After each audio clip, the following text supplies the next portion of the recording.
धुंधकारी ने बड़ी सुंदर उपदेश दिया और एक दिव्य विमान में बैठकर धुंधकारी भगवान के धाम को चले गए।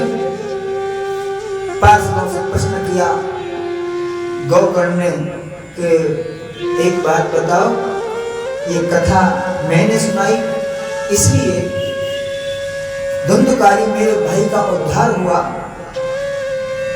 क्या?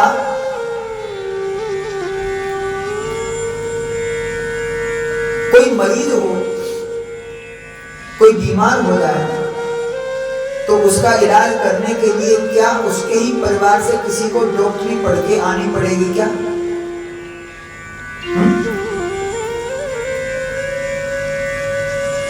पार्षद बोले मतलब ये मैंने कथा सुनाई तो मेरे भाई का मात्र उद्धार हुआ।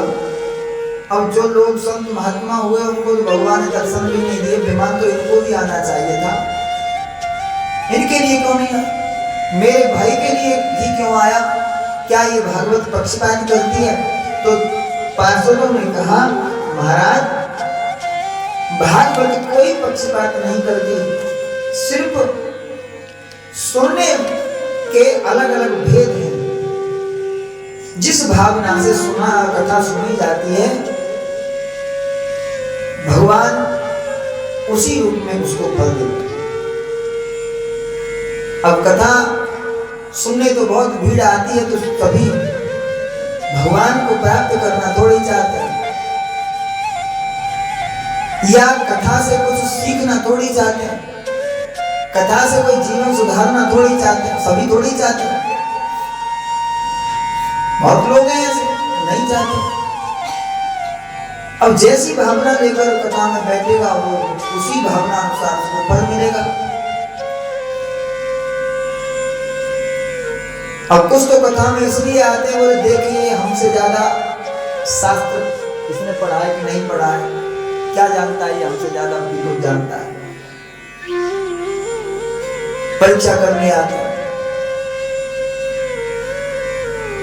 कुछ लोग चुटकुला सुनने आते हैं, हंसी मजाक और आज कल तो ऐसा ड्रामा बना लिया, ऐसे ऐसे व्यास मंच से चुटकुला सुनाते हैं महाराज। 3 घंटे की 4 घंटे की कथा होती है, उसमें से 2 घंटे भजन और आधा घंटा चुटकुला। आधे घंटे मुश्किल से थोड़ा कुछ बोलते हैं और आधे घंटे पता नहीं फिर भी कथा कर देते हैं। तो बहुत लोग ऐसे होते हैं जो हमसे भी कहते हैं कहीं कहीं बोले थोड़ा हंसी मजाक के कुछ क्या करो। मैंने कहा हम कोई कॉमेडी वाले थोड़े ही भाई, अगर आपको हंसी मजाक सुननी है तो कपिल शर्मा शो देख लिया करो, बिस्तर पे लेट के क्यों आते हो बता। कथावाचक होता है। अगर कथावाचक को तुम सिंगर के रूप में देखना चाहते हो तो समझो तुम कथा से तुम्हारा कोई लेना देना नहीं, तुम मनोरंजन वाले हो। कथा के बीच में कीर्तन होना चाहिए अलग बात है, लेकिन खाली कीर्तन के बीच में थोड़ी सी कथा हो ये कहाँ का न्याय है? कथा के बीच में थोड़ा कीर्तन हो जाए तो हो जाए, लेकिन कीर्तन के बीच में गाने बजाने के बीच में, और गाने भी ऐसे महाराज कि हम तो यहाँ से गा भी नहीं, बोल भी नहीं सकते, ऐसे ऐसे गाने कथा व्यास मंच से लोग गा रहे हैं और कोई कुछ न बोलता है न कोई टोकता है, बस चल रहे हैं लोग देख रहे हैं तो करा रहे हैं। और ऐसे नहीं,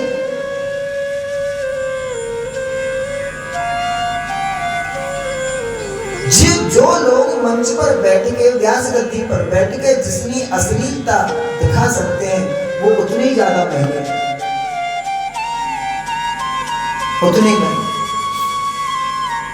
1.5-2 लाख रुपए लेते हैं जब आते कथा सुनने, तो कथा है ना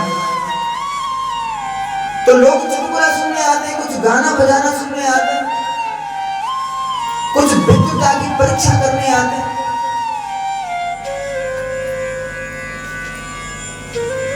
और कुछ बेचारे इसलिए आते हैं बोले चलो कथा में चप्पल पुरानी हो गई है नई देख के लाते हैं किसी की।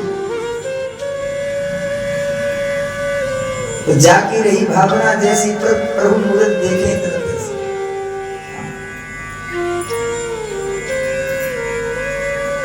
किसी ने पूछा महाराज कथाओं में चप्पल की चोरी बड़ी होती है, आप थोड़ा समझाया करो।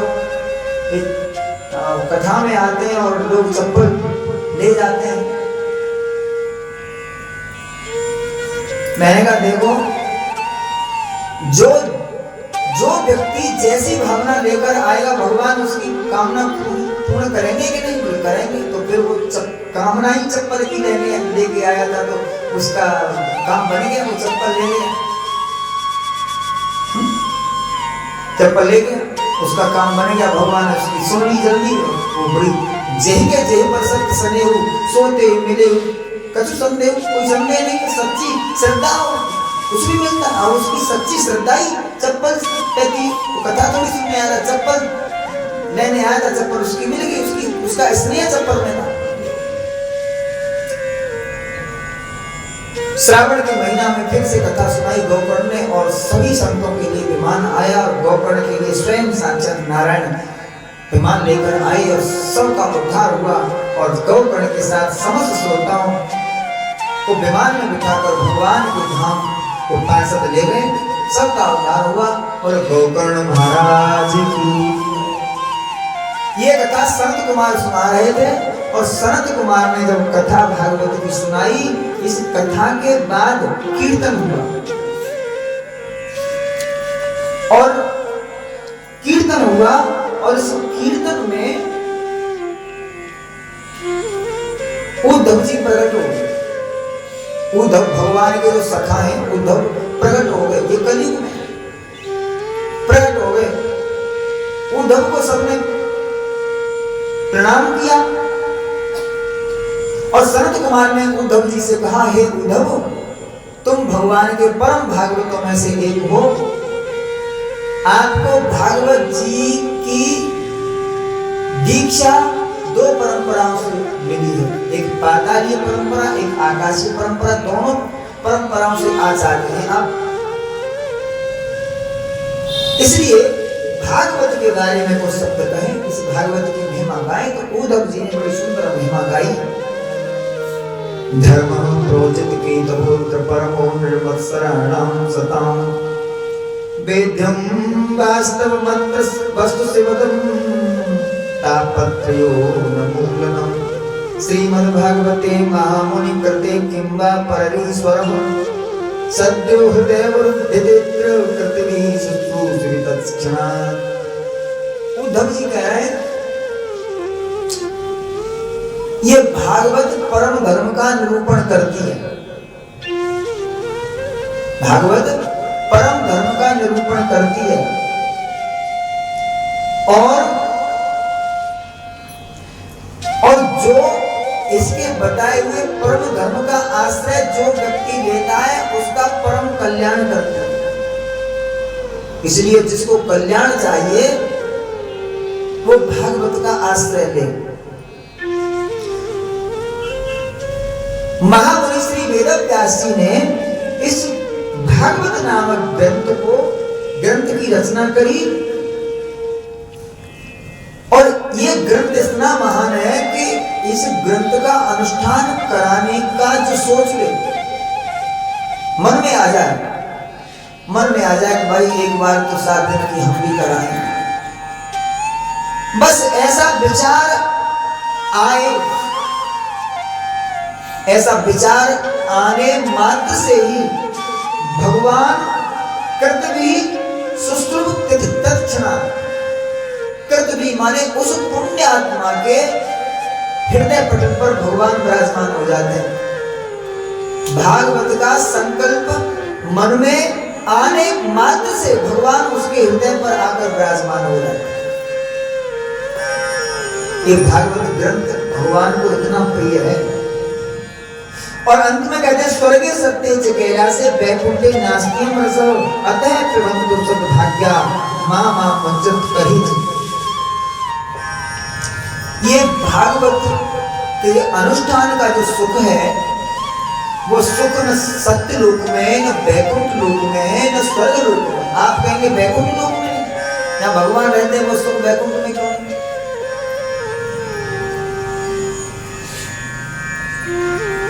भगवान राम ये धरा धाम छोड़कर साकेत धाम जाने लगे। हनुमान से कहा, हनुमान तुम चलो। हनुमान बोले हम नहीं जाएंगे।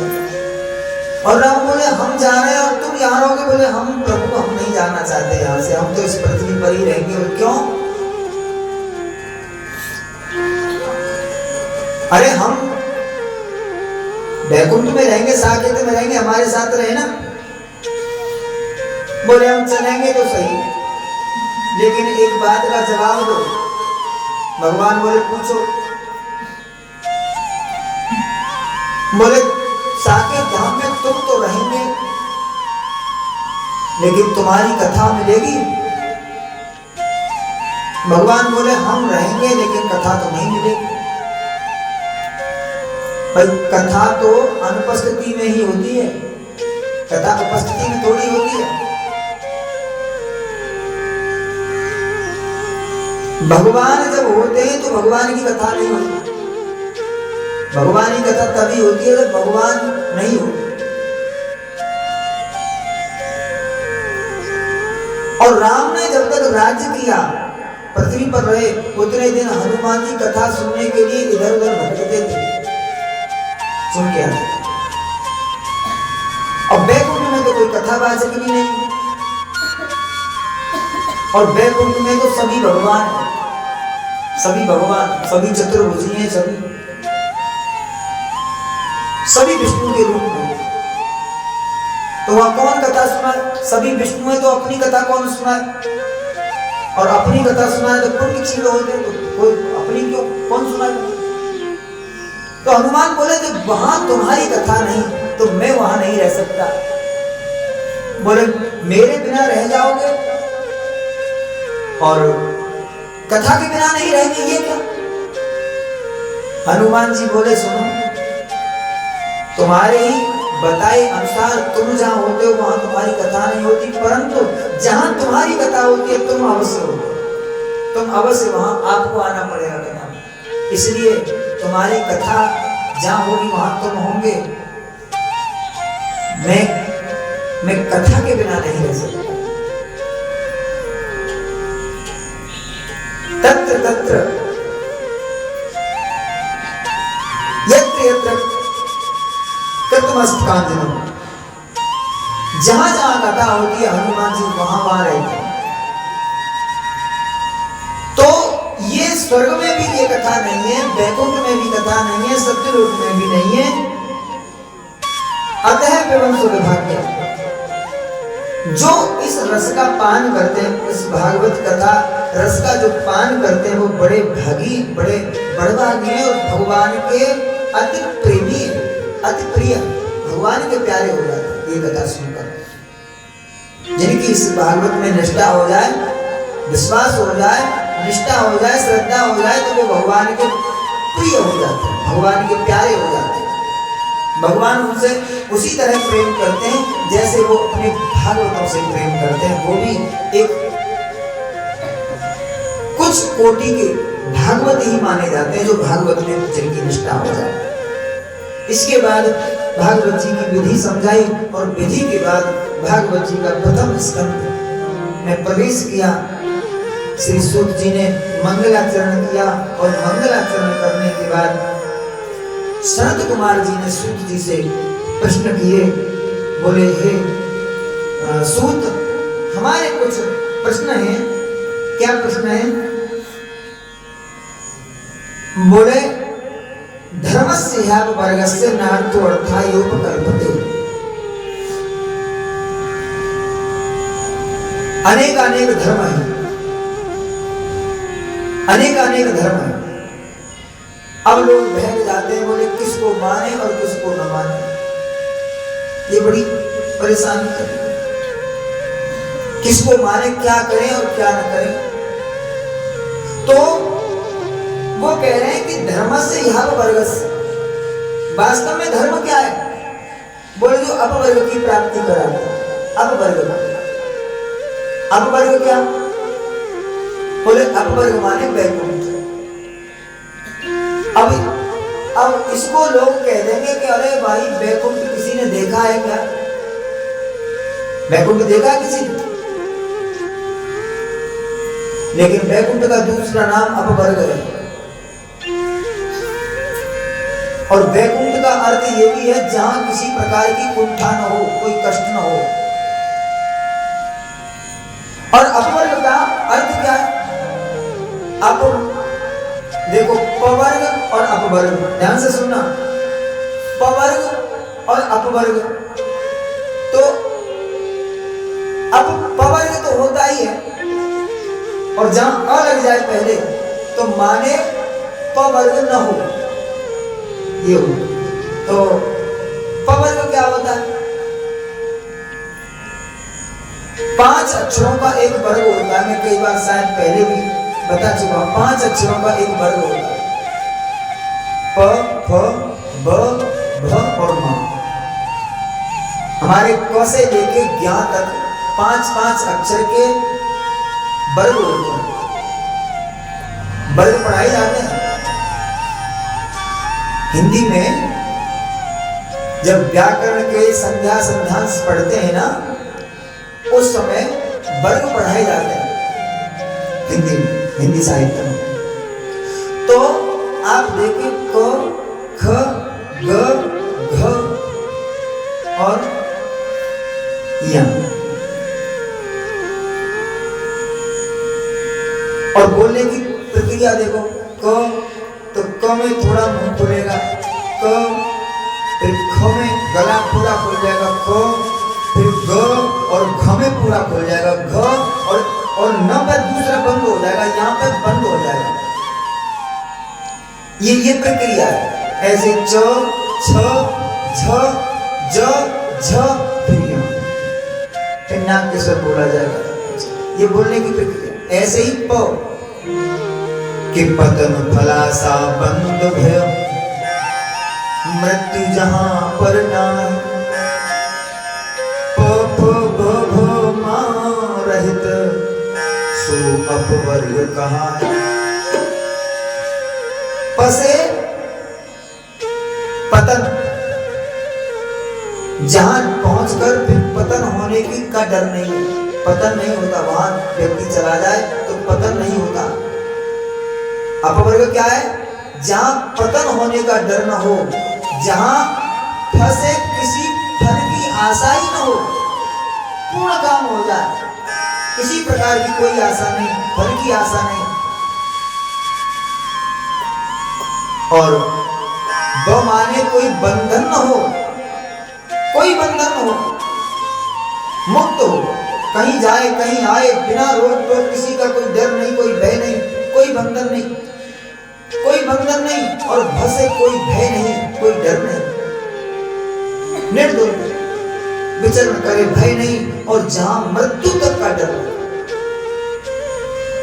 जहां पतन, फल आशा, बंधन, भय और मृत्यु से भी मुक्त हो जाए जीव, उसी को कहते हैं अपवर्ग।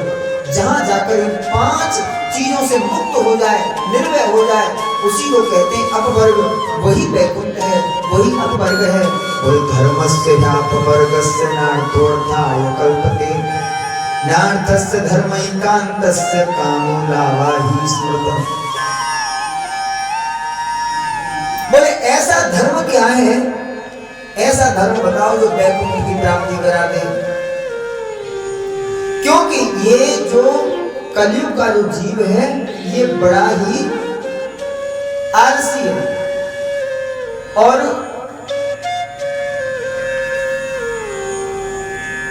इस आलस की वजह से वो कुछ कर नहीं सकता। तो सरल से सरल कोई उपाय बताओ। तो उन्होंने कहा कि देखो, सरल से सरल उपाय ये है,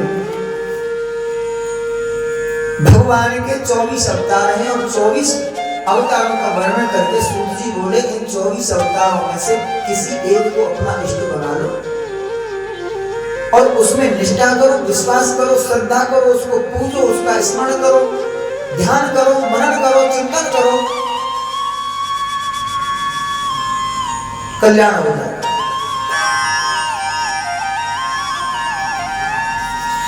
एक तो ये, और यही भागवत धर्म है, यही भागवत धर्म है। इदम भागवतम नाम प्राणम ब्रह्म संहिता। शौनक जी ने पूछा कि ये भागवत कब और कैसे और क्यों किस जगह लिखी, तो सूत जी ने कहा कि वेद व्यास जी का अवतार हुआ द्वापर के अंत में। द्वापर के अंत में वेद व्यास जी का जन्म हुआ। उन्होंने वेद अध्ययन किया और वेद अध्ययन करके उन्होंने समझा कि वेद इतना कठिन है कि साधारण लोग इसको समझ नहीं सकते। तो वेद व्यास जी ने उस वेद को सरल करके और थोड़ा विस्तार में लिखा। पहले वेद एक था, वेद ही था, उसको 4 अंगों में, वेद एक ही था लेकिन अंग 4 थे। और वेद व्यास जी ने उन एक वेद को 4, वेद के जो 4 अंग थे उन अंगों को अलग अलग लिख दिया। फिर उन्होंने 6 शास्त्र लिखे और सरल करके फिर उन्होंने विचार किया कि स्त्री सूत्र द्विबंधुना त्रयीन श्रुति गोचरा। वेद व्यास जी ने विचार किया द्वापर के अंत में कि स्त्री और सूत्र, फिर मैं आपको कहूं सूत्र कोई अपमान जनित शब्द नहीं है। सूत्र उसके लिए लिखा गया जो अयोग्य है। ऐसे अयोग्य लोग जो यज्ञोपवीत धारण नहीं कर सकते, ऐसे लोग, स्त्री यज्ञोपवीत धारण नहीं कर सकती, और जो यज्ञोपवीत धारण नहीं कर सकते वो गायत्री मंत्र का भी उच्चारण नहीं कर सकते। ये विधान है। आजकल खूब गायत्री मंत्र रोज नाके माता को बोलती है घर में, लेकिन बोलना नहीं चाहिए। भगवान जाने, युग का प्रभाव है, समय का प्रभाव है, जो हो रहा है सो ठीक है, लेकिन फिर भी स्त्री और शूद्र को गायत्री मंत्र भी बोलना नहीं, यानी ब्राह्मण को भी नहीं, यज्ञोपवीतधारी को भी नहीं बोलना चाहिए माइक में। तो ये गुप्त मंत्र होता है, मन में बोलना चाहिए, होठ भी नहीं हिलने चाहिए गायत्री मंत्र बोलने। तो माइक में लोग बोलते हैं। तो स्त्री और शूद्र जो सेवा में लगे हैं, ऐसे लोग जो सेवा में लगे हैं, अब सेवा का समय होता है सुबह शाम, और सुबह शाम का ही समय होता है संध्या बंदन का। अब बेचारे वो संध्या बंदन करें कि वो सेवा करें, इसलिए एक विधान बनाया कि गायत्री संध्या करने से जो फल अन्य लोगों को, यज्ञोपवीतधारियों को मिलेगा, तुमको सेवा करने से मिलेगा। और तुम यज्ञोपवीत धारण नहीं कर सकते, क्योंकि सेवक यज्ञोपवीत को संभालेगा कि सेवा करेगा, क्योंकि सबसे सेवक धर्म कठोर। सेवक होना बड़ा कठिन है। किसी नीतिकार ने लिखा है, श्लोक तो हमें ज्ञात नहीं है, याद नहीं, मैंने पढ़ा श्लोक, तो उन्होंने लिखा कि सेवक यदि चुप रहे मालिक के सामने तो मालिक झटक के बोलेगा गूंगा है क्या, और मालिक और सेवक बोले तो मालिक कहेगा बहुत जवान चलती है तेरी। हर बात मालिक की सहन करके चलना पड़ता है। सबसे सेवक धर्म कठोरा, सेवक धर्म बड़ा कठोर है, और उस कठोर धर्म का पालन करने मात्र से ही उस सेवक को, उस गायत्री संध्या करने वाले को जो पुण्य फल की प्राप्ति होती है, वो सेवा करने मात्र से, इसलिए उसको उस पुण्य फल की प्राप्ति हो जाती है। तो स्त्री और शूद्र को वेद मंत्र उच्चार वेद पढ़ने का अधिकार नहीं है, और स्त्री शूद्र द्विज बंधु नाम, एक और बात,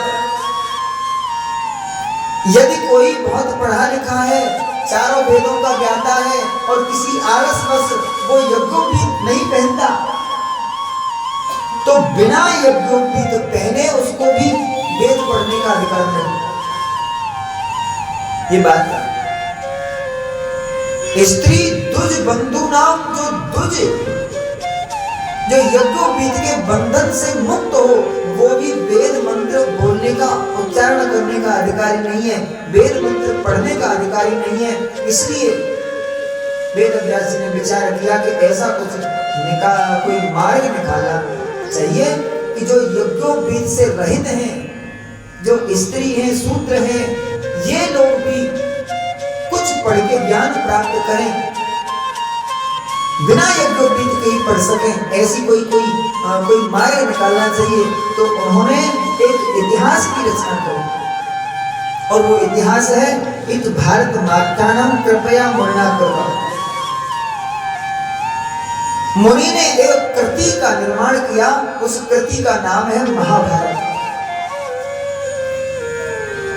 ये सब लोगों को पढ़ना चाहिए, विशेष रूप से स्त्री, शूद्र और जो यज्ञोपवीत धारण नहीं करते, किसी कारण से नहीं करते, चाहे पढ़े लिखे हो या ना हो, ऐसे लोगों को महाभारत पढ़ना चाहिए।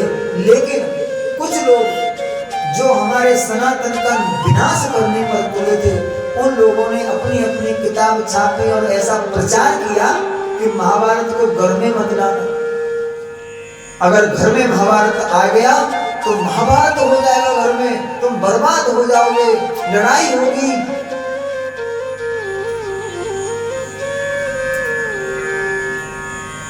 वास्तव में जीवन जीने के लिए दो ही ग्रंथ हैं हमारे सनातन धर्म के पास। ग्रंथ तो बहुत है, लेकिन दो ग्रंथ हैं और दो ग्रंथ ऐसी कृति हैं कि इनके मुकाबले की तीसरी कोई कृति बनी ही नहीं। एक अपने आप में प्रतिष्ठित कृति है, एक वाल्मीकि कृत रामायण। जो भी रामायण लिखी वाल्मीकि जी का आधार लेके लिखी, इसलिए वाल्मीकि कृत में बोल रहा हूं, क्योंकि सबसे पहला जो रामचरित लिखा वो वाल्मीकि जी ने लिखा, उससे पहले किसी ने नहीं लिखा। तो पहली कृति वाल्मीकि जी ने लिखी रामायण, और दूसरी कृति द्वापर में लिखी वेद व्यास जी ने महाभारत। ये दो कृति, महाभारत में क्या नहीं, रामायण में क्या युद्ध नहीं है।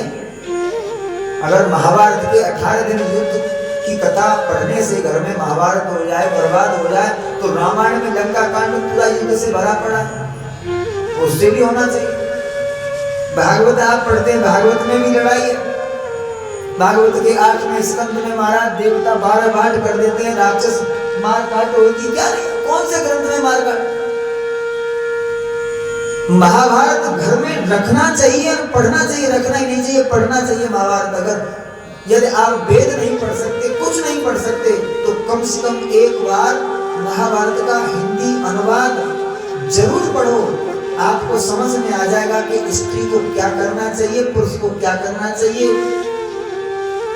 मित्र को क्या करना चाहिए। महाभारत में कर्ण का चरित्र आप पढ़िए, जानते हुए कि ये पांडव मेरे भाई हैं, फिर भी दुर्योधन का साथ नहीं छोड़ा। कितना बड़ा त्याग, ये महाभारत की कथा है, एक अद्भुत कृति है महाभारत। और लोगों ने कहा कि देखो, किसी का घर बर्बाद करना हो, किसी का घर बर्बाद करना हो तो एक युक्त कथा में उनके बच्चों का चरित्र खराब कर दो, बस उनको किसी तरह से नशा सिखा दो, किसी तरह से अश्लील दृश्य दिखाकर उनका चरित्र बिगाड़ दो, उनका व्यवहार बिगाड़ दो, घर अपने आप बर्बाद हो जाए। और इसके लिए चाहे हमको कुछ पैसा ही खर्च क्यों न करना पड़े तो कर दो, अगर घर बर्बाद करना है तो, लेकिन ऐसा करना नहीं। इसी तरह लोगों ने विचार किया और खासकर अंग्रेजों ने कि ये सनातन के जो अनुयायी हैं, सनातन धर्मावलंबी हैं, जो सनातन धर्म में जो जीवन यापन करते हैं, जो हिंदू लोग हैं, ये इतने मजबूत हैं कि वैसे तो हमारे दाव में आ नहीं सकते, इनको बर्बाद करो तो कैसे करें। और आज तक वो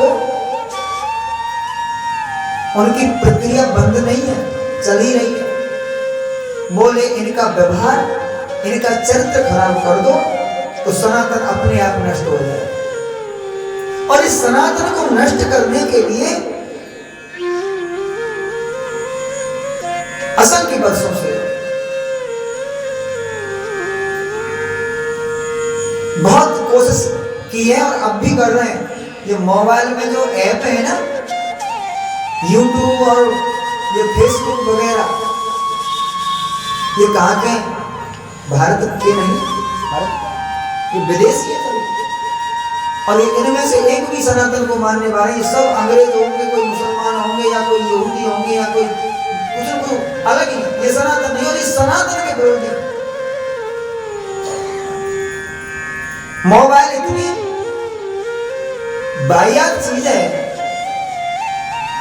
लेकिन उसमें कुछ बढ़िया चीज भी है, परंतु 5% बढ़िया चीजें हैं और 95% उसमें खराब चीजें हैं। आप कथा सुना है? आप सुन रहे कथा? भाई हम मोबाइल में कोई गलत चीज नहीं देखते, उल्टी सीधी चीज नहीं देखते, हम तो कथा सुनो, कथा सुनो, कथा सुनो। और कथा के बीच में कथा हो गई बंद और वो वैश्य आ गए।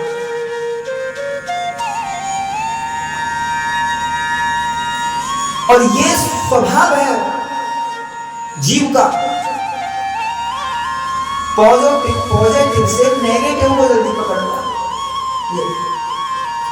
3 घंटे की कथा मोबाइल में चल रही है, आपने 1.5 घंटा कथा सुनी और बीच में 30 सेकंड के लिए वो आ गई तो कथा को भूल गई। और इस चीज पर YouTube वाले लोग नहीं लगा। क्यों? क्योंकि वो बाहर के, उनको क्या करो, वो उनको पैसा मिलता है और इससे हमारे सनातन को इतनी क्षति हो रही है कि इसका कोई जवाब नहीं। तो इसलिए महाभारत का गलत प्रचार किया गया कि महाभारत मत पढ़ना, महाभारत घर में खरीद के मत लाना, और खरीद के लाओ तो लड़ाई होगी, झगड़ा होगा, महाभारत होगा तो बर्बाद हो जाएगा, ये हो जाओगे। इसी तरह मनुस्मृति के लिए गलत मैसेज दिया गया इन विधर्मियों के द्वारा कि मनुस्मृति में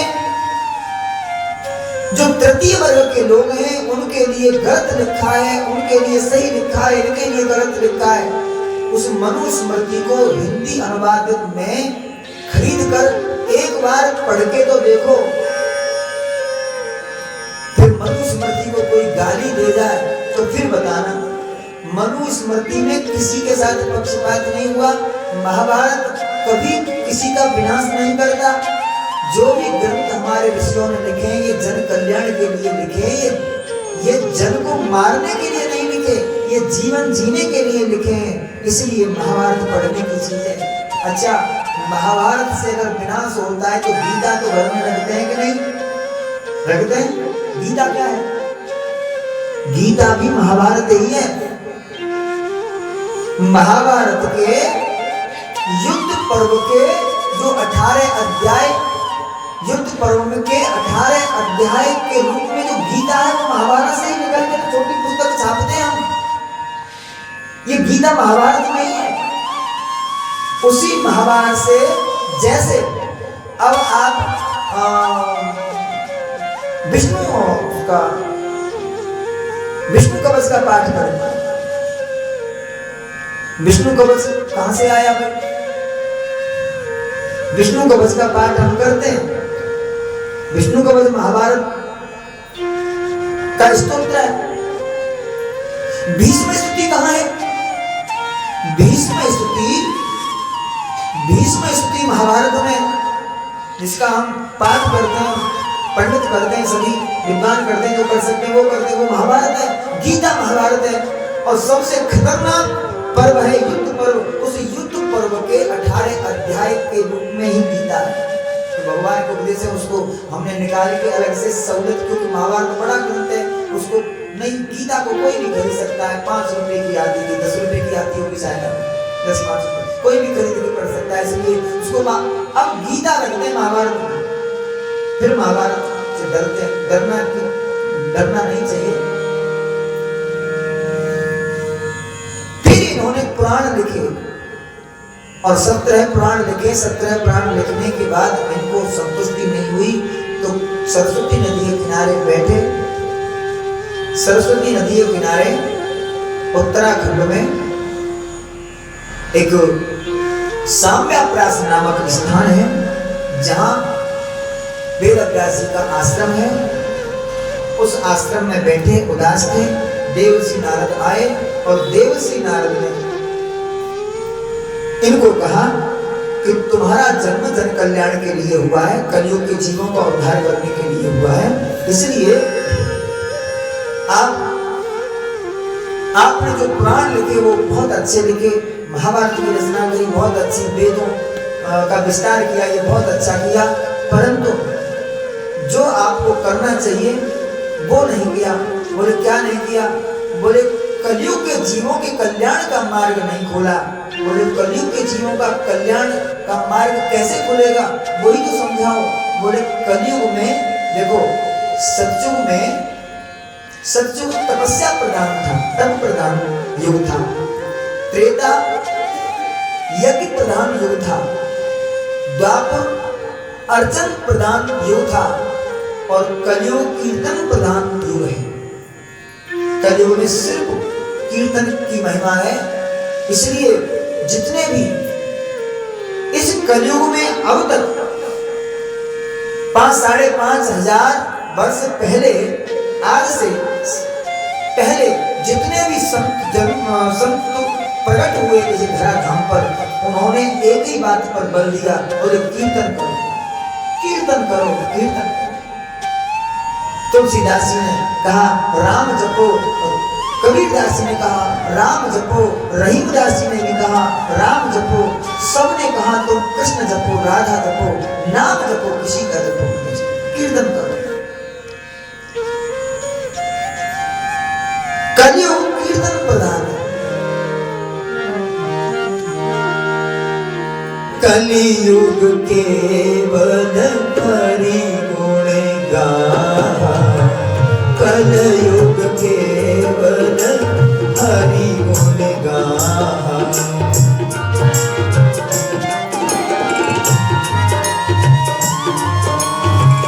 कलयुग केवल हरि गुण गाहा, कलयुग केवल, कलयुग केवल हरि गुण गाहा। नाम जपत पाई भवधाहा, नाम जपत पाई भवधाहा। कलयुग में और कुछ करने की जरूरत नहीं। कलयुग में एक तो अपने अपने धर्म का पालन निष्ठा से करते रहो और धर्म पालन में बहाना मत ढूंढो। पहला काम तो यह है कि धर्म पालन में बहाना मत ढूंढो।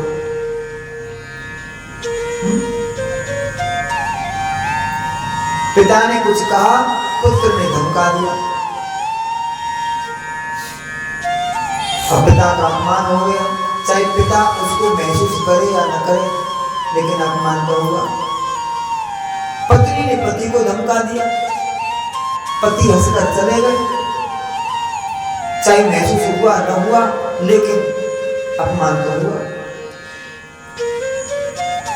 अब किसी ने आपको कहा कि देखो ये तुम्हारे पति हैं, तुमको ऐसे नहीं बोलना। अरे क्या हो गया, ये तो प्रेम है।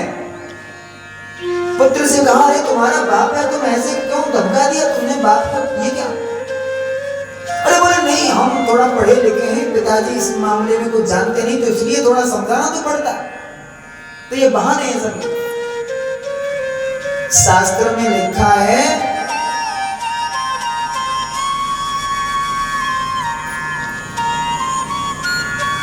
स्त्री पत्नी अपने पति से मजाक करते हुए और मजाक मजाक में बोल दे, बोले मैं तो तुमसे शादी करके फंस गई। अब ये मजाक मजाक हो रही है, इसमें कोई दोष तो नहीं होना चाहिए, लेकिन शास्त्र कहता है अगर कोई स्त्री अपने पति से मजाक में भी कह दे कि मैं तुमसे शादी करके फंस गई या मैं थोड़ा पछता रही हूं, मजाक में कह दे, तो समझो उसका पतिव्रत धर्म नष्ट हो। इतना मजाक में कहने मात्र से ये इतना सूक्ष्म दोष है।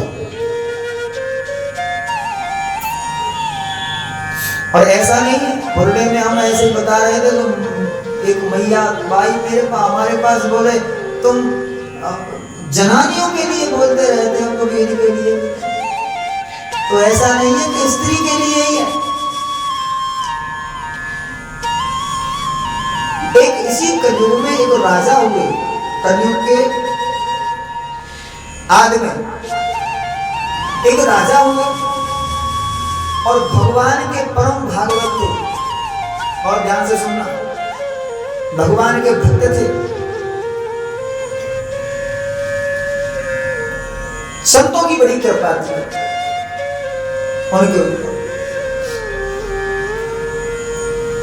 भगवान के परम भक्त थे और एक दिन अचानक उनकी मृत्यु, वहां उनकी जो पत्नी थी वो कर्कशा थी, तो जो वो पूजा पाठ करते, सत्संग करते, भजन करते, तो पत्नी को वो बर्दाश्त नहीं होता, तो वो थोड़ा खुश नहीं रहती। तो राजा ने विचार किया कि यदि भजन में कोई बाधा डाले तो उसे तुरंत छोड़ देना चाहिए, चाहे कुछ भी हो, चाहे कोई भी हो। और ये प्रमाण भी है।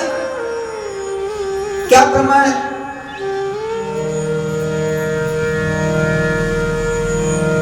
गोस्वामी जी ने मीरा के लिए पत्र लिखा। मीरा ने पूछा तुलसीदास जी को, पत्र लिखा मीरा जी ने कि मेरे जो पति तो मर गया और मेरी जो सास है, ननद है, और मेरा जो देवर है विक्रम सिंह, ये मेरे भजन में बाधक बनते हैं, मुझे साधना नहीं करने देते, क्या मैं ये घर छोड़ दूं? तो गोस्वामी जी ने कहा तुरंत छोड़ दो, तुरंत छोड़ दो। मीरा जी ने फिर पत्र लिखा, नहीं, तुलसीदास जी ने कहा कि यदि तुम्हारी भगवान के प्रति सच्ची निष्ठा है, आस्था है, तो तुरंत छोड़ दो, और निष्ठा में थोड़ी कमी है तो फिर मत छोड़ना। तो मीरा बोली निष्ठा तो मेरी ठीक है, लेकिन क्या पहले कभी किसी ने छोड़ा है? तुलसीदास जी ने कहा जाके प्रिय न राम पे देही, जाके प्रिय, जाके प्रिय न राम पे देही, जाके प्रिय ताही तजो कोटि बेरी सम, ताही तजो कोटि बेरी सम, यद्यपि परम स्नेही, यद्यपि परम स्नेही, जाके प्रिय राम पे देही, जाके प्रिय ताही तजो कोटि बेरी सम, ताही तजो यद्यपि परम स्नेही, यद्यपि परम स्नेही, जाके प्रिय न राम वैदेही, जाके।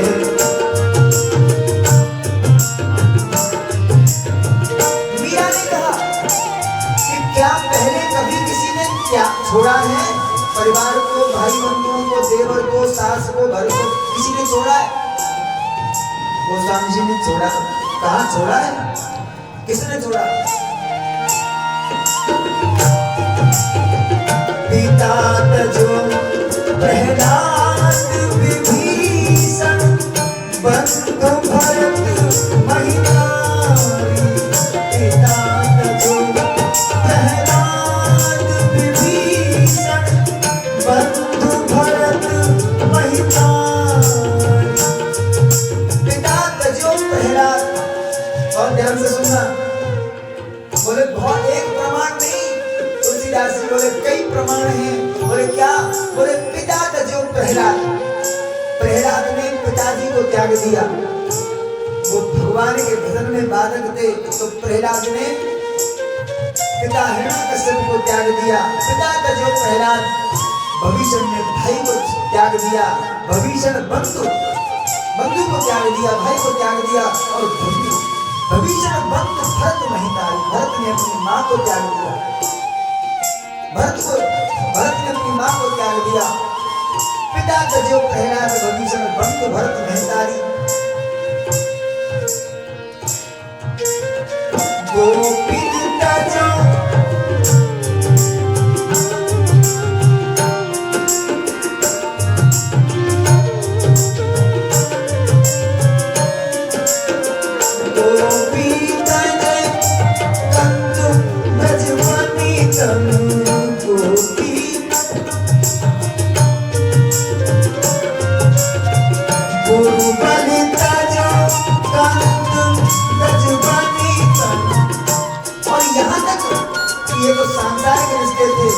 जो आध्यात्मिक रिश्ता होता है, बलि ने अपने गुरु शुक्राचार्य जी को त्याग दिया। ये प्रमाण है। गुरु बलि तजो कांत ब्रज बनी तन, भई मुद मंगलकारी। भई मुद मंगलकारी, जिनके प्रिय राम वैदेही, जिनके प्रिय राम वैदेही। जाहि तजो जाहि पैरीसन, जाहि तजो कोटि पैरीसन, यद्यपि परम स्नेही, जाके प्रिय राम वैदेही, जाके प्रिय राम वैदेही।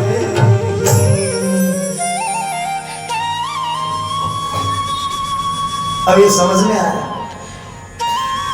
राजा ने यही विचार किया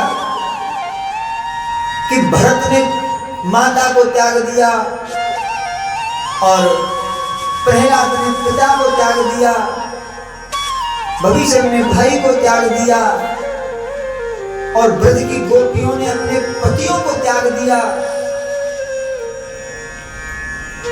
बहुत ध्यान देना, पतियों को त्याग दिया। और तो और बलि ने तो अपनी आध्यात्मिक रिश्ता जो गुरु से होता है, गुरु का भी त्याग कर दिया। इसी तरह मेरी पत्नी भी मेरी साधना में बाधक हो रही है, भजन में बाधक हो रही है, और उसने अपनी पत्नी को त्याग दिया, पत्नी का त्याग कर दिया। और कुछ दिन बाद राजा की मृत्यु हो गई, और राजा की मृत्यु होने के बाद राजा नरक में गया, यमराज के पास। राजा ने कहा मैंने अपने जानते हुए कभी कोई पाप नहीं किया, संतों की सेवा करी, भगवान का भजन किया, कीर्तन किया और सद ग्रंथों का अध्ययन अध्यापन किया, मैंने कुछ नहीं किया। उसके इतना करने के बाद भी मुझे नरक में आना पड़ा। आखिर किस पाप के प्रभाव से, ऐसा क्या पाप बन गया, थोड़ा अपराध बताएंगे, मेरे जानकारी में नहीं। तो यमराज कौन है? यमराज भगवान के 12 भागवतों में से 12 मुख्य भक्तों में से एक भक्त है यमराज। ये तो उनका कार्य है, बाकी यमराज भक्त है, संत है यमराज। उनसे डरने, यमराज से डरना नहीं चाहिए, वो संत है। तो राजा ने कहा तुम यमराज हो और तुम भगवान के पार्षद हो, भगवान के एक भागवत हो, भक्त हो, तो आप हमें बताओ कि हमारी भक्ति में ऐसी चूक काम हुई कि हमें नरक में आना पड़ा, ऐसा अपराध क्या हमसे बन गया। तो यमराज ने कहा कि तुमसे बहुत बड़ा अपराध बना। बोले क्या? बोले तुमने अपनी पत्नी को त्याग दिया। बोले हमने सुना है कि जो भजन में बाधक बने उसको त्याग देना चाहिए। बोले उसको त्याग देना चाहिए, लेकिन पत्नी को कभी नहीं त्यागना चाहिए। पत्नी को त्यागने का पाप पति को भोगना पड़ता, भोगना ही पड़ता, वो चाहे कहीं तीर्थ में जाए, चाहे कोई प्रायश्चित ही नहीं।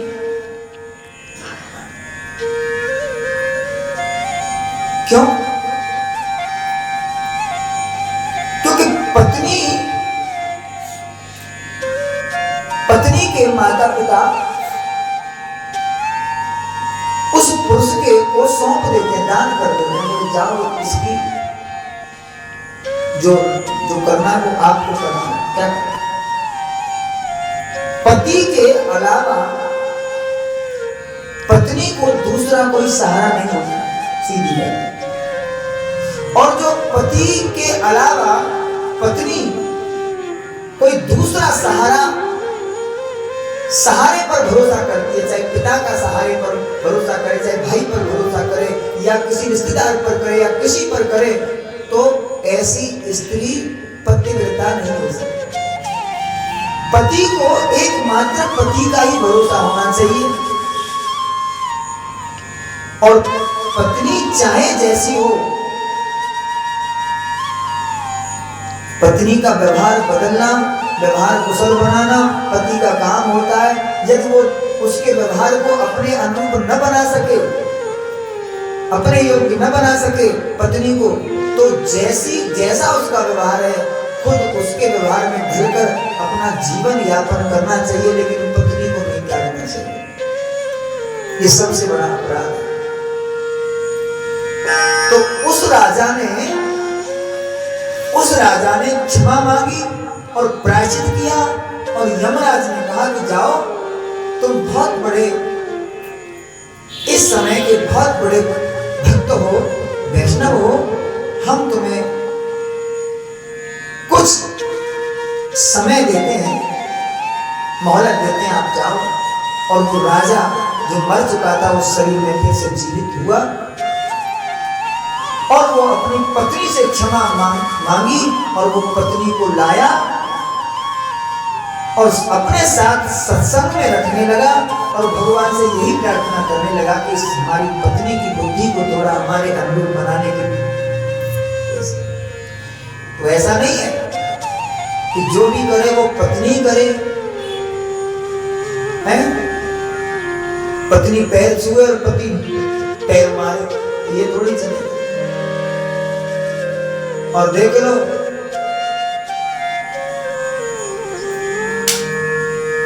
गुरु बल तजो कंत ब्रज बलितम,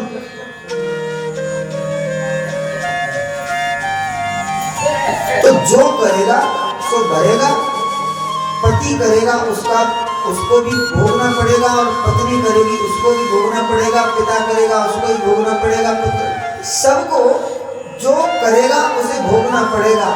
इसलिए स्वयं कोई ऐसा कार्य मत करो कि वो हमको भोगना पड़े।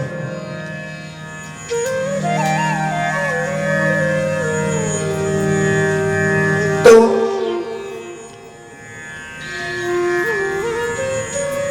कीर्तन का बड़ा महत्व है।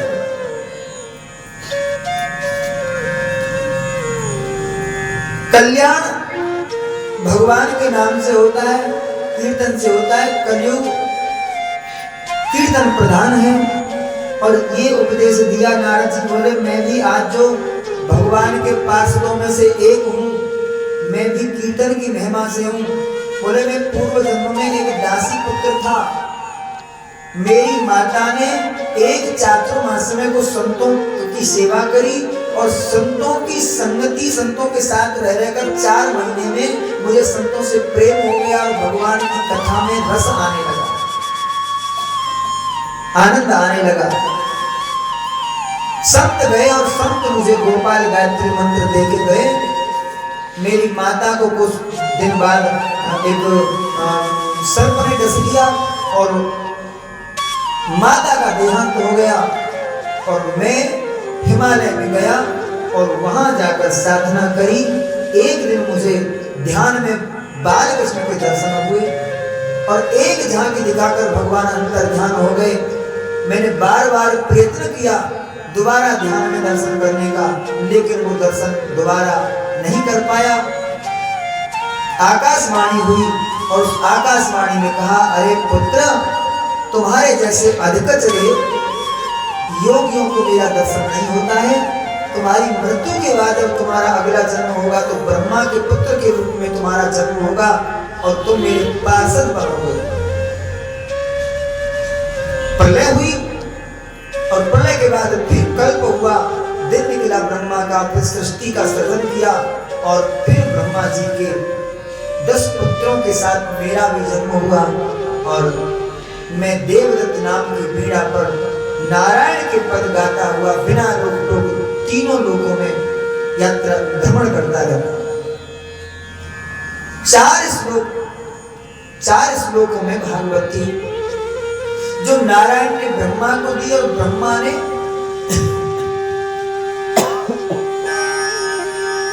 नारद को दी और नारद ने यही 4 श्लोक वेद व्यास जी को दिए।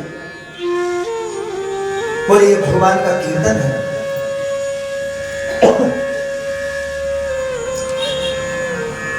और वेद व्यास जी ने इसको 18,000 श्लोकों में इसको लिखा, विस्तार किया और ग्रंथ बनाया। अपने पुत्र सुखदेव को अध्ययन कराया।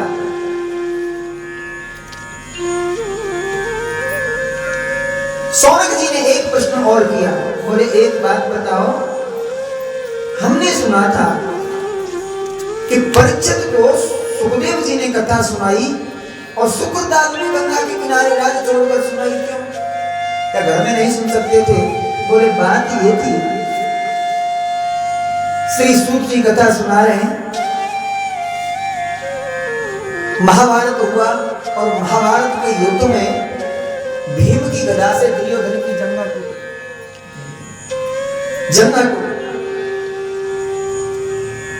कौरवों की तरफ से 4 योद्धा बचे, 3 योद्धा बचे, कृतवर्मा,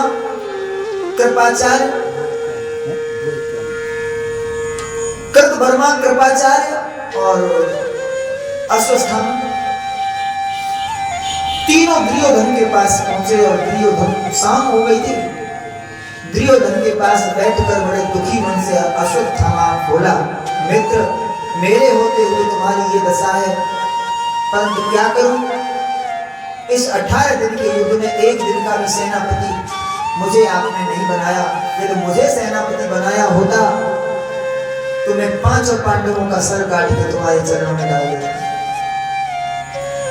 दुर्योधन बोले अब क्या होगा? बोले अभी तो और हो सकता है। क्या?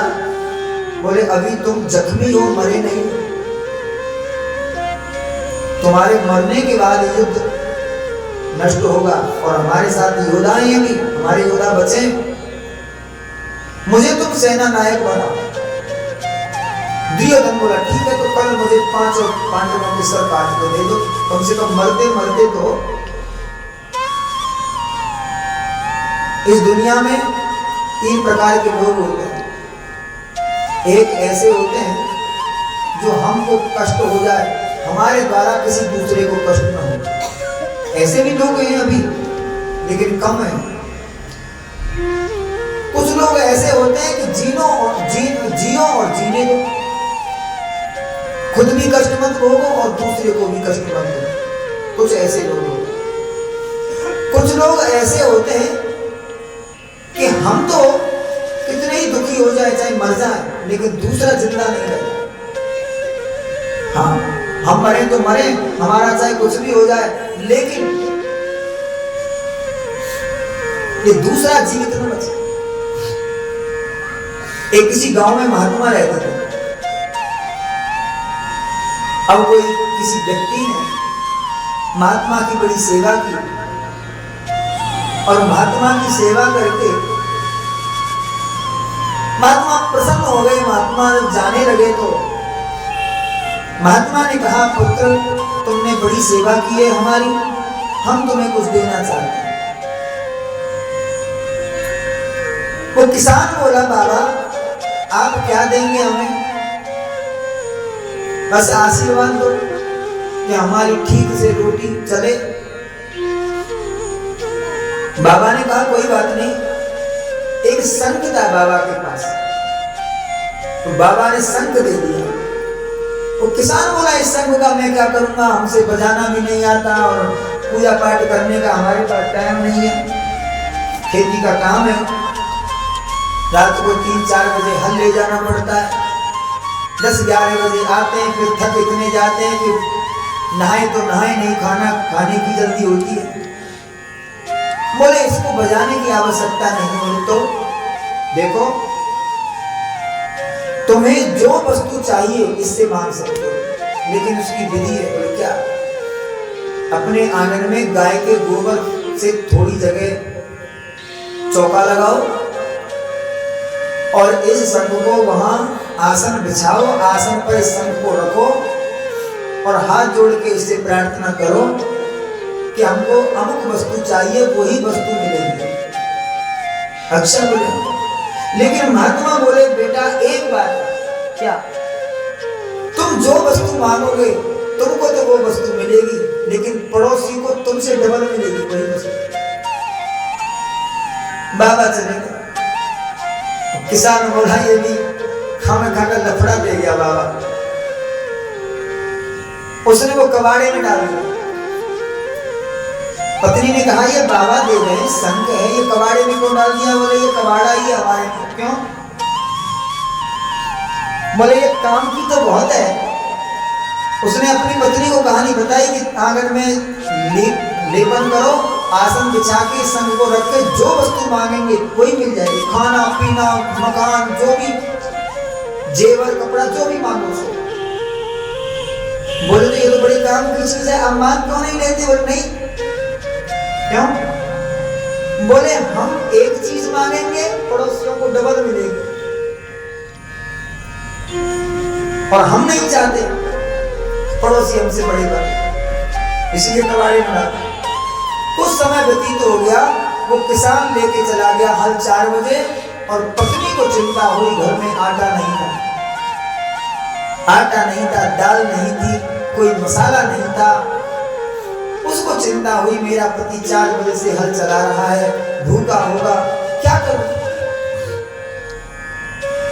जब सारे रास्ते बंद हो गए, उसको याद आया, शंख को लाई उठा के विचार किया कि अगर मैंने मांगा और पड़ोसियों को 2 मिल गए तो पति बहुत मारेगा, बहुत गुस्सा करेगा। फिर रख दिया, फिर विचार आया, मारे चाहे छोड़े, गुस्सा हो जाए, कुछ भी करे, लेकिन पति को तो बच्चों को खिलाना है, पति को खिलाना है। उसने चौका लगाया, आसन बिछाया और शंख को रखा, हाथ जोड़ के कहा कि हे शंख महाराज, अच्छे अच्छे भोजन हमारे परिवार के लिए आजा। तो शंख से प्रकट हो गए, उसके घर में ही प्रकट हो गए कई प्रकार की मिठाई, पूड़ी, पकवान, पकोड़े, पुआ, जो भी व्यंजन बड़े बड़े स्वादिष्ट तैयार हो गए, थाल भर गए। अरे बोले ये तो शंख, ये तो सही बात है, ये हो गए। अब देख के हम बाहर निकली तो पड़ोसी खा रहे थे। पत्नी बोली, मार तो पड़ेगी, तो पड़े तो कम से कम ये झोपड़ी में रह रहे हैं हम, टूटे फूटे मकान में, तो मकान और मांग लेते हैं। तो उसने बेटा बोले एक बढ़िया सा पक्का मकान दे दो, तो मकान बन गया, झोपड़ी खत्म हो गई, मकान बन गया। बाहर निकली तो उसके बने एक मकान, उनके पड़ोसियों के दो बन गए। वो लेके गई अपना थाल सजा कर। दूर से उसको चिंता नहीं थी कि खाना तो आज आएगा नहीं, आटा नहीं है घर में, तो आएगा कहां से, वो अपना हल चला रहा था। पत्नी गई, आवाज दी, सुनो भोजन करो। बोले भोजन कहां से आया, आटा तो था ही नहीं। अरे बोले आओ करो।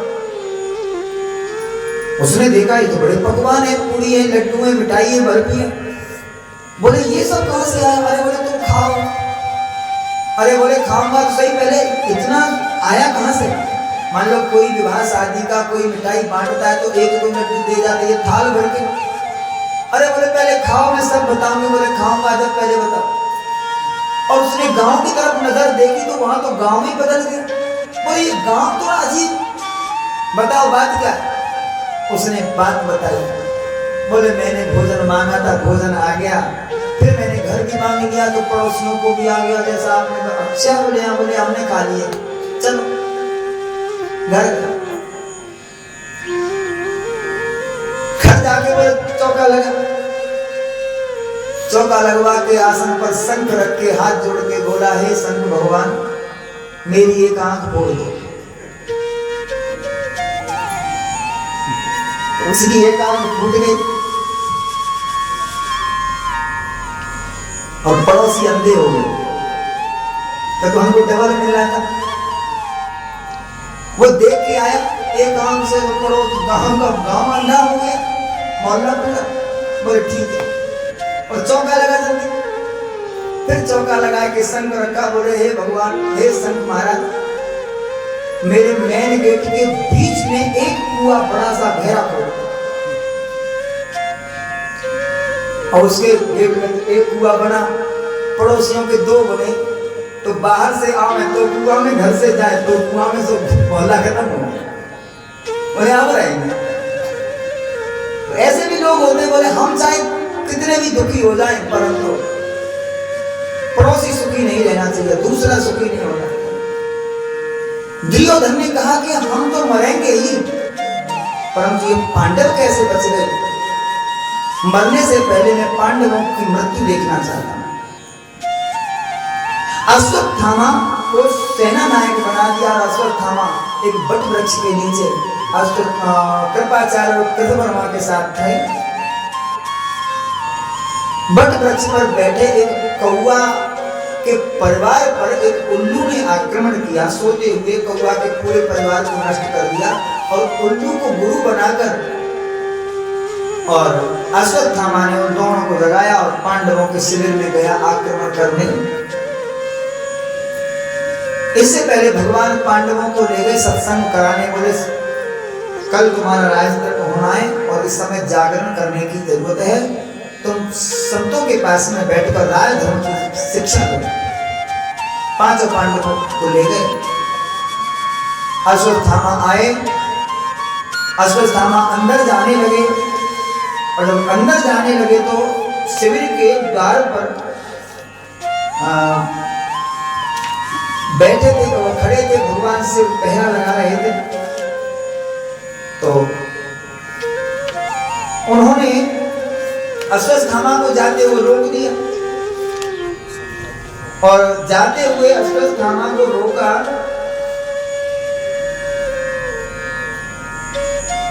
तो युद्ध हुआ और युद्ध में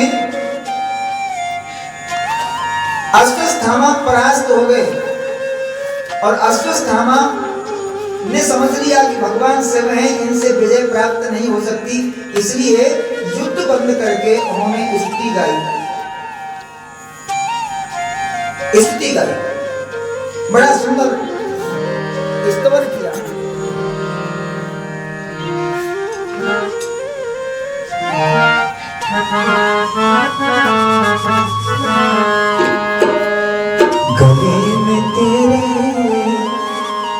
गले में तेरे जटा शंकरी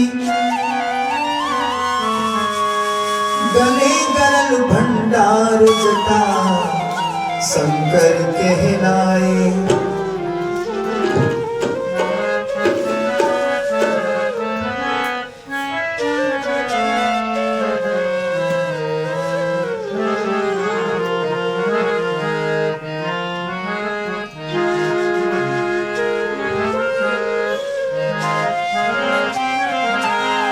शंकर तेरी जटा में बहती है गंगाधारा। शंकर तेरी जटा बहती है गंगाधारा। शंकर तेरी जटा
स्तुति गाई भगवान भोलेनाथ का तो स्वभाव ही है क्षणे रुष्टा क्षणे तुष्टा।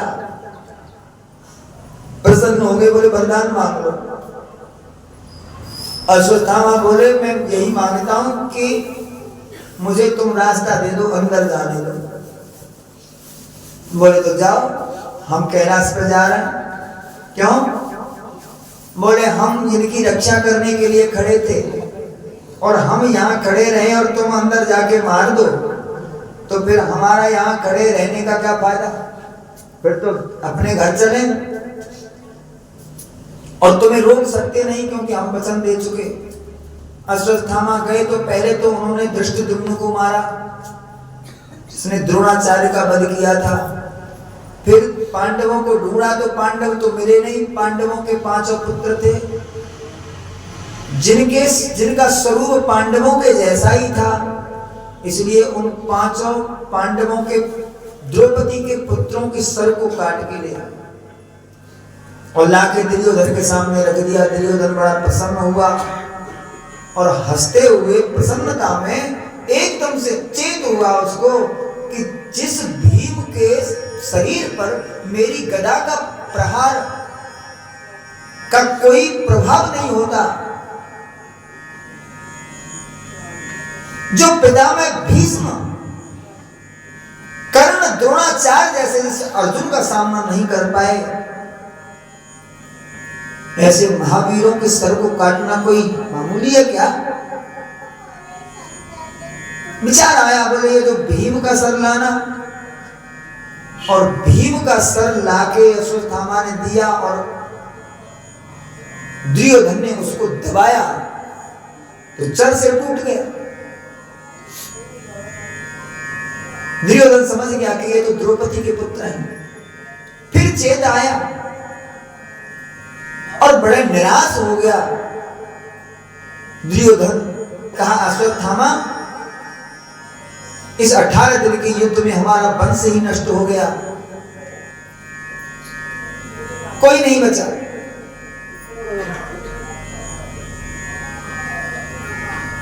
बस द्रौपदी के इन 5 पुत्रों पर ही हमें आशा थी कि ये हमारे कुरुवंश को आगे बढ़ाएंगे, लेकिन इनको तूने नष्ट कर दिया। अब तुम मेरे सामने से जाओ। और इतना दुखी हुआ कि दुर्योधन के प्राण निकल गए, शरीर छोड़ दिया।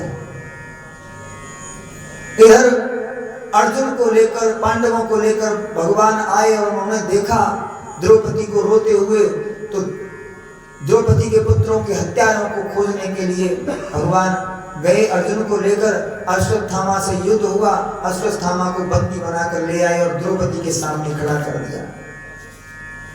द्रौपदी ने कहा कि ये तुम्हारे गुरु पुत्र हैं और तुमने इनको बांध रखा है, आखिर क्यों? अर्जुन ने कहा कि ये तुम्हारे पुत्रों का हत्यारा है। बोले चाहे हो, लेकिन यदि ये हत्यारे हमारे पुत्रों के, तो फिर मैं इनको कोई दंड देना नहीं चाहती, कोई दंड नहीं दूंगी। क्यों? बोले मेरे पुत्र मरे हैं और पुत्र की मृत्यु का कितना कष्ट होता है ये मैं समझ चुकी हूं, परंतु मेरे तो पति हैं, जिनका पति युद्ध में मारे गए और उसके पुत्र को हम मार दें तो बेचारी माता कृपी कैसे जिएगी? एक स्त्री का दुख स्त्री ही समझ सकती है।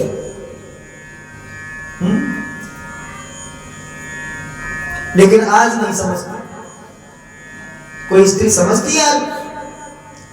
स्त्री का दुख कोई स्त्री पहले समझती होंगी, लेकिन आज तो कम से कम नहीं समझती। क्यों? क्योंकि स्त्री को स्त्री से इतनी शिकायत है, बहू को सास से शिकायत है और सास को बहू से शिकायत है, भाभी को ननद से शिकायत है और ननद को भाभी से शिकायत है।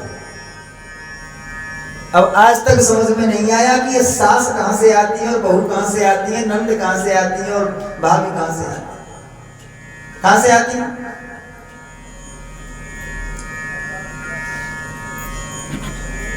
प्रत्येक स्त्री अपनी मायके में जाती है तो अपनी भाभी को शिक्षा देती है। बोले देखो माँ का ध्यान रखना, माँ को कोई कष्ट न हो जाए। और फिर देखो उनका शास्त्रार्थ, सास की सेवा करनी चाहिए। सास की सेवा से मेवा मिलती है। और कोई ननद जब अपनी ससुराल में जाती है फिर क्या होगा? यदि स्त्री का दुख स्त्री आज समझ रही होती तो घर में लड़ाई ही ना होती क्या? कभी नहीं होती। और फिर देखो, बुरा मत मानना, 100 पुरुष एक कमरे में रह सकते हैं, कोई बड़ा हॉल मिल जाए, 100 पुरुष एक ही कमरे में बना के खा सकते हैं और रह सकते हैं आजीवन। आजीवन 2 स्त्री एक कमरे में 10 दिन नहीं बिता सकती बिना लड़े, क्योंकि स्त्री का ही स्त्री के प्रति भाव नहीं रहा, पहले होगा। तो द्रौपदी जो कह रही वो प्राचीन जमाना था, आज नहीं है, लेकिन आज भी ऐसा ही होना चाहिए। तो उन्होंने कहा कि मैं स्त्री हूं, इसलिए अपनी माता की पीड़ा समझ सकती हूं, इसलिए इनको छोड़ दो। लेकिन भीम बोला मैं नहीं छोड़ूंगा। अब उनमें बहस हुई तो कृष्ण ने कहा अर्जुन से कि तुमको मैंने जो वेद में मर्यादा कही है उस मर्यादा के मुताबिक इसको दंड दो। क्या मर्यादा है? बोले ब्रह्म बंधु न हंतव्य, आता ताई बधारणा। आता ताई को मार दो और ब्राह्मण को मारो मत। देखो हमारे यहाँ एक सिद्धांत है, हमारे सनातन धर्म में अहिंसा परमो धर्म, ठीक है। और हम इसी इतना ही पढ़े, सभी बोलते हैं, बोले अहिंसा परमो धर्म।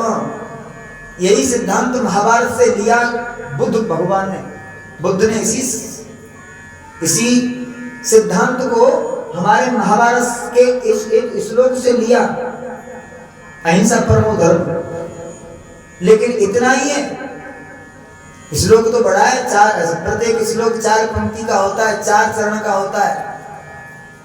तो अहिंसा परमो धर्म, इससे आगे की जो लाइन है वो ये है, अहिंसा परमो धर्म,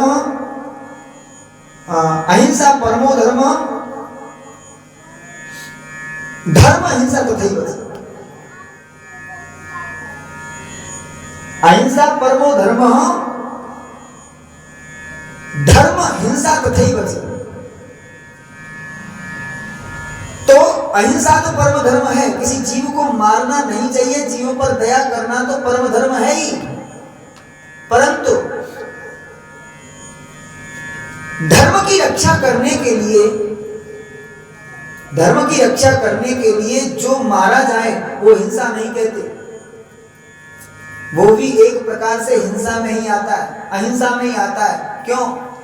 बोले आतताई जितने दिन जिएगा, आतंकवादी जितने दिन जिएगा, पागल कुत्ता जितने दिन जिएगा, पागल कुत्ता, अच्छा कुत्ता को मारने का पाप होता है शास्त्र में कि नहीं? लेकिन पागल कुत्ते को मारने का पुण्य मिलता है। पागल कुत्ता को मार देना ही चाहिए, क्योंकि वैसे भी उसको मरना ही है, 3-4 दिन जिएगा। और वो जितने दिन जिएगा उस दिन उतने ही दिन अन्य लोगों को पता नहीं किस किस को रेबीज फैलाएगा, कहाँ जाएगा, कहाँ किसको मुंह मारेगा, किसको दांत मारेगा, उसको रेबीज फैलेगा और वो भी कष्ट में है, खाएगा ना, पिएगा, भागेगा, दौड़ेगा, वो पागल है। तो पागल कुत्ते को मारने का, जैसे कुत्ते को पर दया करो, उसको रोटी खिलाओ, मारो मत, ये सही है। परंतु पागल कुत्ते को मारने का पुण्य इतना ही मिलता है जितना कुत्ते को रोटी खिलाने का पुण्य मिलता है। ऐसे ही जीवों पर दया करने वाले को जो पुण्य की प्राप्ति होती है, आतताई आतंकी दुष्ट आत्माओं को मारने वाले को भी वही पुण्य की प्राप्ति होती है। ये शास्त्र का सिद्धांत है। इसलिए अहिंसा परमो धर्म, धर्म अहिंसा तथैव च। जो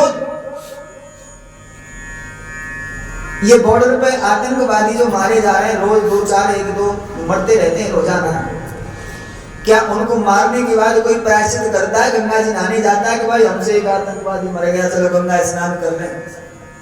क्योंकि उसका पाप ही नहीं है, पुण्य मिलता है। ये पागल कुत्ते हैं, और पागल कुत्ते जितने जल्दी मर जाए उतने बढ़िया। तो आताताई को मार देना चाहिए। आताताई वधार न हो, बधो मारो। लेकिन भगवान कह रहे हैं कि ब्राह्मण को नहीं मारना चाहिए। अब ब्राह्मण को नहीं मारना चाहिए और आताताई को मारना चाहिए। आताताई पर दया करोगे तो पाप लगेगा, ब्राह्मण को मारोगे तो पाप लगेगा। आखिर क्या करें? बोले ब्राह्मण ब्रह्मत्व के कर्मों से युक्त कोई ब्राह्मण अगर ऐसा अपराध कर दे कि उसे मृत्यु दंड ही दिया जाना चाहिए, तो उसका एक समाधान है। क्या? बोले वपनम द्रविणा दानम स्थानान्यर्यापणम तथा ऐसे ही ब्रह्म बंधुनाम पदो नान्यों से देह। ब्रह्म कर्मों से युक्त कोई ब्राह्मण यदि अपराधी बन जाए तो उसको दंड देना चाहिए। और दंड की बात आई है तो मनुस्मृति का एक न्याय और बताऊं मैं आपको। आज के संविधान में और उसके संविधान में कितना अंतर था, कितना लाभ था, अब देखिए।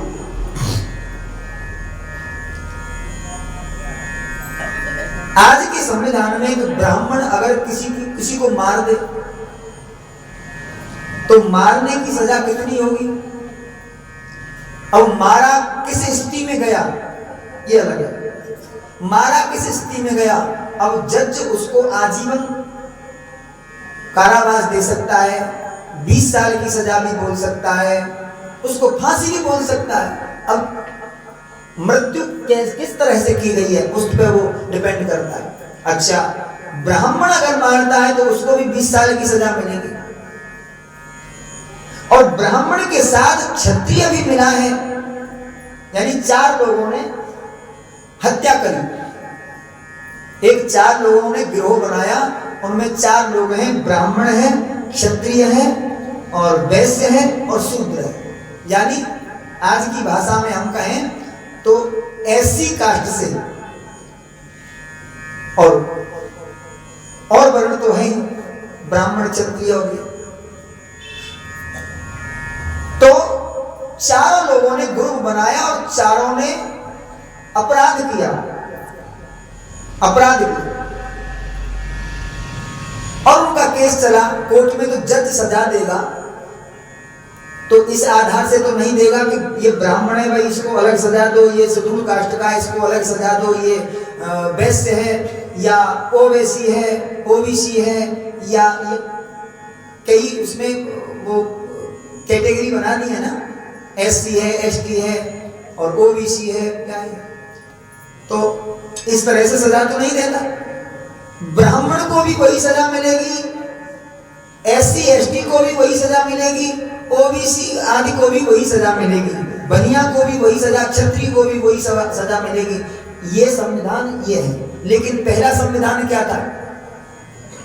ब्राह्मण, क्षत्रिय, वैश्य और शूद्र 4 ने मिलकर यदि कोई अपराध किया, किसी को मार दिया, किसी की चोरी करी, तो 4 को सजा तो मिलती थी, लेकिन सजा में अंतर था। क्या? अपराध एक ही है, सजा अलग अलग है। हमारे शास्त्र का विधान है सजा अलग अलग। कैसे? बोले ब्राह्मण को सजा मिलेगी, ब्राह्मण को जैसे जो शूद्र है शूद्र को सजा मिलेगी, तो शूद्र को जो सजा मिलेगी, अपराध शूद्र ने किया है उसको सजा मिलेगी, और वो जो अपराध शूद्र ने किया है वही वैसे ने किया है, बनिया ने किया है, बनिया भी उतना ही गुनहगार है, तो बनिया को जो सजा मिलेगी शूद्र से 4 गुनी मिलेगी, 4 गुनी। और इतना ही बड़ा अपराधी, इतना ही बड़ा गुनहगार क्षत्रिय है, तो क्षत्रिय को 8 गुनी सजा मिलेगी। और इतना ही गुनहगार ब्राह्मण है, तो हमारे शास्त्र का नियम है कि ब्राह्मण को 16 गुनी सजा मिलेगी। ब्राह्मण को जो सजा मिलेगी उससे आधी क्षत्रिय को, क्षत्रिय से आधी वैश्य को, और वैश्य से आधी शूद्र को मिलती है। ये हमारे शास्त्र में सजा देने का विधान है, ये इस संविधान में नहीं है। या तो शूद्र हो, चाहे ब्राह्मण हो, चाहे क्षत्रिय हो, चाहे वैश्य हो, सभी को सजा एक ही मिलेगी। तो ब्राह्मण को कोई अपराध ऐसा ब्राह्मण से बन जाए कि उसको मृत्यु दंड देना पड़े, तो मृत्यु दंड, और ब्राह्मण हो, ब्रह्म कर्म से युक्त ब्राह्मण हो, उसको यदि मृत्यु दंड देना पड़े तो क्या करें? बोले ब्राह्मण की मृत्यु कैसे होती है? यदि उसको फांसी लगा दी जाए, गोली मार दो, कुछ भी कर दो, तो क्या होगा भाई? फांसी लग के जब तक फांसी लगेगी, जब तक घबराएगा थोड़ा गला दबेगा, जब घबराएगा बाकी तो फांसी तो अपने आप ही लगा के मर जाते हैं। इसमें कोई ज्यादा बड़ी सजा नहीं है ब्राह्मण की, फांसी लगाना। तो क्या सजा है ब्राह्मण की? बोले ब्राह्मण की सजा ये है, बपनम द्रविड़ा दानम।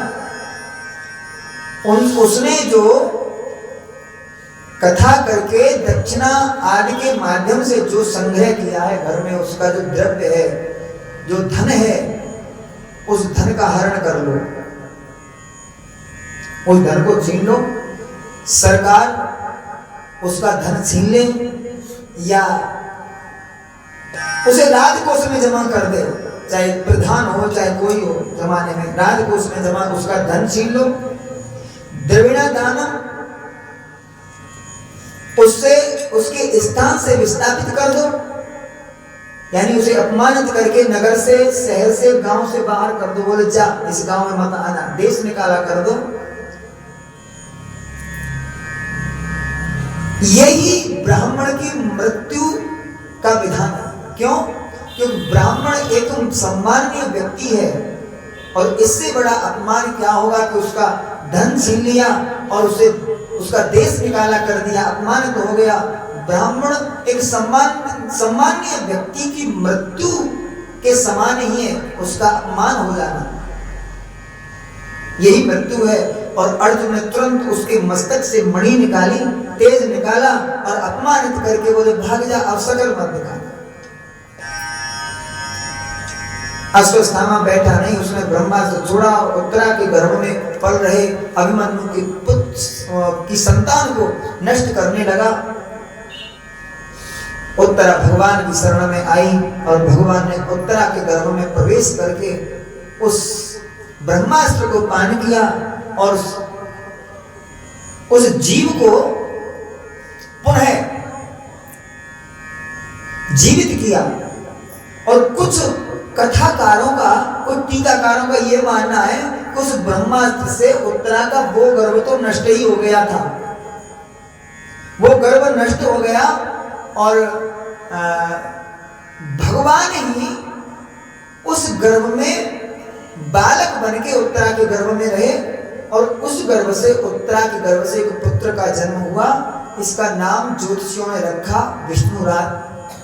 विष्णुराज, विष्णुराज माने विष्णु भगवान, विष्णुराज इसका नामकरण आज किया। इसका बड़े ढंग से लालन पालन करने लगे।